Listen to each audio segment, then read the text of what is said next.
Pemirsa, tren petani milenial mulai tumbuh di Indonesia terutama dengan dukungan teknologi dan kebijakan Presiden Prabowo yang membuat harga gabah lebih tinggi sementara beras tetap terjangkau. Optimisme ini menjadi semangat baru bagi dunia pertanian. Namun petani mengingatkan bahwa kesejahteraan mereka masih belum sepenuhnya dicapai. Dukungan teknologi dinilai bisa menjadi kunci untuk meningkatkan kesejahteraan mereka.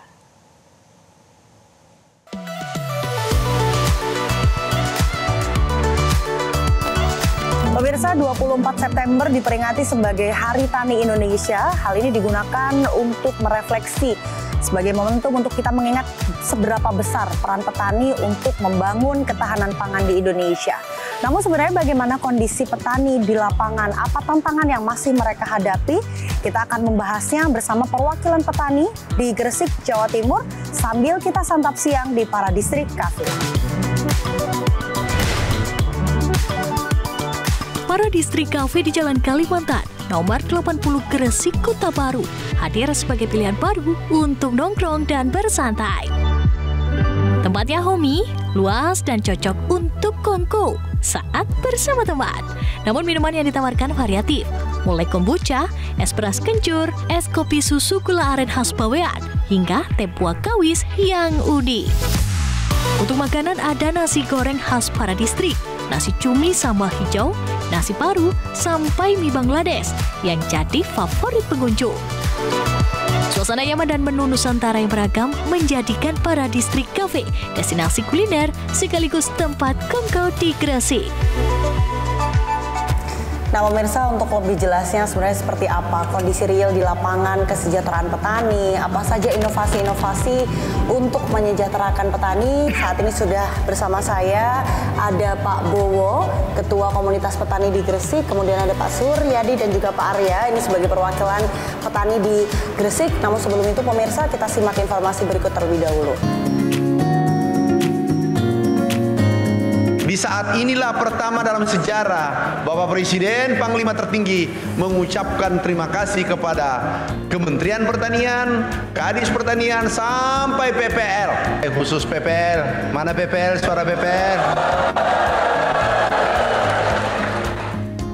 Selamat datang di Kementerian Pertanian. Saudaraku, sahabatku semua, tanpa PPL tidak mungkin kita mencapai lompatan seperti yang terjadi hari ini. Pak, boleh sambil dimakan, kita sambil ngobrol-ngobrol. Siap, sama-sama Pak. Kita kenapa Pak? Kebetulan makan siang ini. Nah, pas banget kita sambil santap siang ya Pak ya. Sambil menu-menu Nusantara nih Pak. Kita ke Pak Suryadi dulu. Tenang aja Pak. Relax. Sambil makan Pak. Pak Suryadi, boleh diceritakan sebenarnya kondisi petani saat ini di lapangan itu seperti apa sih Pak? Jadi kondisi petani di kawasan kami, terutama di Duduk Sampean, Kabupaten Gresik, itu sangat memprihatinkan karena kebanyakan petani berada di garis kemiskinan. Jadi petani-petani itu hanya memiliki beberapa bidang saja, sehingga untuk mencukupi kebutuhan sehari-hari itu harus bekerja keras. Ya, jadi kami mohon dari pemerintah agar bisa meningkatkan kesejahteraan petani itu, terutama tentang irigasi, pendalaman waduk, penyertaan modal dengan bunga rendah sehingga petani bisa sejahtera, termasuk pemberian bibit-bibit ikan atau bibit padi unggul dan obat-obatan, sehingga petani ketika musim panen itu tidak pada mengeluh. Nah, di tahun ini lumayan, harga beras itu murah, tapi harga gabah itu tinggi. Nah, itu program pemerintah saat ini lebih menguntungkan petani. Nah, mekanismenya bagaimana kita tidak tahu sebagai petani, yang penting harga gabah itu tinggi sehingga petani bisa bergairah, termasuk petani-petani milenial seperti kami bisa membandingkan antara kerja di pabrik dengan di sawah itu lebih menguntungkan menjadi petani. Terutama nanti apalagi ketika ada teknologi-teknologi yang digital, termasuk pengobatan menggunakan drone, Elsintan dan Ombi, sehingga petani bisa lebih mudah, terutama anak muda. Hingga anak muda nanti kan ketika orang tua mengoperasikan teknologi itu kurang maksimal, artinya kurang tidak bisa, hampir tidak bisa. Jadi membutuhkan kaum milenial, anak-anak muda, karang taruna untuk mengoperasikan itu. Pak Suryadi, tapi sejauh ini apakah langkah yang diambil oleh pemerintah ini sudah cukup solutif begitu untuk menyejahterakan petani? Sebetulnya sudah, namun pendekatannya kurang.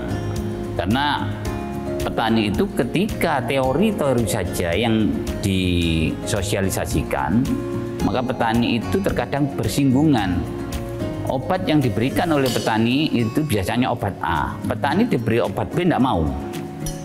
Jadi seperti itu. Jadi pendekatan termasuk praktek sekalian itu harus diterapkan, sehingga petani seperti meracun tikus. Tikus itu kalau nggak mati sekalian, itu petani tidak mau.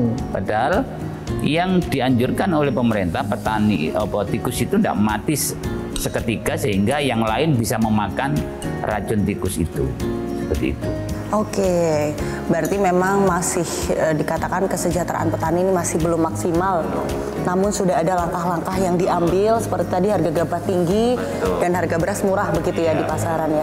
Kalau untuk akses modalnya sendiri bagaimana Pak Suryadi? Terkadang bisa ambil di bank. Di bank itu kan dengan jaminan.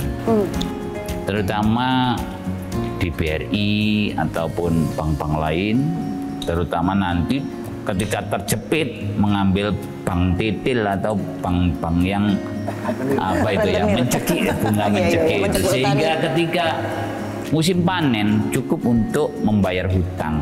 Jadi begitulah kehidupan petani, karena mereka tidak punya lahan yang luas, sehingga ya itu saja bekerja selain mengolah tanah sendiri juga menjadi buruh tani.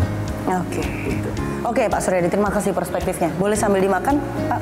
Kita ke Pak Arya. Pak Arya, kalau kita berbicara memang kondisi petani akhir-akhir ini ya, petani kita harapkan bisa turut membangun Indonesia, namun kesejahteraan petani masih jauh begitu. Menurut Pak Arya, langkah apa sebenarnya untuk mempercepat begitu untuk kesejahteraan petani itu sendiri? Kalau menurut saya sendiri itu bantuan mengenai teknologi pertanian itu sangat dibutuhkan sama petani, karena teknologi pertanian itu dia meminimalisir kos produksinya.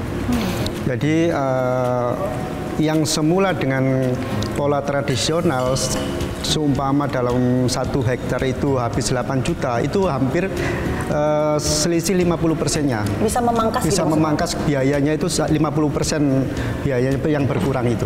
Jadi itu bisa lebih efektif, lebih efisien juga.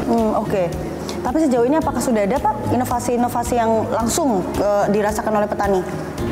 Di sini mulai berkembang untuk teknologi pertanian, penyemprotan menggunakan drone, kemudian panen itu menggunakan harvester kombi itu, atau traktor sekarang itu tidak menggunakan hand traktor tapi traktor roda 4. Itu sudah dimulai pemerintah juga dengan memberikan bantuan-bantuan Alsinta seperti itu ke kelompok-kelompok tani yang ada. Tapi apakah Pak Arya melihat secara kemampuan petani di Indonesia sudah siap menerima teknologi itu, Pak? Kalau itu kan anak-anak petani milenial itu yang nanti bisa mengakses itu. Kalau untuk yang petani yang sudah lanjut usia sepertinya agak susah untuk itu. Oke, terima kasih Pak Arya perspektifnya. Kita ke Pak Bowo. Pak Bowo tadi disinggung bahwa memang perkembangan teknologi ini dianggap bisa mempercepat kesejahteraan petani begitu ya. Namun kita melihat kondisinya, apakah di lapangan Pak Bowo melihat anak-anak muda ini sudah cukup tergerak untuk mau jadi petani, Pak? Kebetulan gini, Mbak, Kebetulan saya di Ketua TMI Tani Merdeka Indonesia di Kabupaten Gresik. Salah satu kader-kader terbaik kami yang kami ciptakan dan kami desain untuk menjadi pelopor itu sudah kita tancapkan di beberapa kecamatan. Kita memang memfollow up di Kecamatan Bunga, titik-titik kecamatan yang memang luas secara kesempatan untuk panen padi. Nah, tak pikir itu sangat dengan logis ya, dengan hitungan kemarin kebijakannya Pak Prabowo yang luar biasa, yang mana petani sudah dikasih padi dengan harga sekian 6.500, jagung dengan harga paten 5.500, dan semuanya ini akhirnya menjadi salah satu hitungan secara logika rasional menyupport pemuda atau kita sebut sebagai tani milenial mau nanti turun ke bawah. Memang hari ini akhirnya dampak-dampak yang dikatakan Pak Gubernur tadi itu salah satunya adalah inovasi dari teman-teman sendiri. Contoh kayak mau masang pupuknya pakai drone, pupuknya pakai alat-alat canggih dan semuanya ini dampak dari salah satu kebijakan yang memang sudah diterapkan sehingga memunculkan ide-ide dari teman-teman generasi muda. Oke, singkat saja Pak Bowo, harapannya apa inovasi yang bisa disarankan kepada pemerintah agar satu kesejahteraan petani diperhatikan, kemudian yang kedua petani-petani muda ini banyak di Indonesia. Ya, yang pasti dari idenya Pak Sur tadi, masukannya Pak Sur sama Pak Aryan itu memang harus kita perhitungkan secara logis. Dengan sisi kebijakan kami memang yang paling utama itu adalah pengembangan dan pemanfaatan normalisasi kali-kali memang Gresik perlu itu ditingkatkan. Salah satunya itu. Yang kedua adalah terkait masalah bibit. Mudahkanlah kami bibit dan berikanlah kami bibit yang paling unggul. Insya Allah petani Gresik dan pemuda Gresik saling support. Aku yakin itu. Tapi takutnya apa? Kalau pemuda tidak dikasih bibit unggul, impres laginya mentalnya ini turun, takutnya itu loh. Terima kasih Pak Bowo, Pak Suryadi, Pak Arya. Ini perspektif dari petani Gresik. Pemirsa, kita mendengar bahwa harapannya bisa didengar dengan pemerintah dan anak-anak muda ini tergerak untuk menjadi petani untuk membangun Indonesia swasembada pangan. Ini mimpi kita bersama dan yang paling penting juga kesejahteraan petani ini terjamin. Dari Gresik, Belinda Firda, Hadis Ramadhani, Metro TV. Jelajahi cara baru mendapatkan informasi. Download Metro TV Extend sekarang.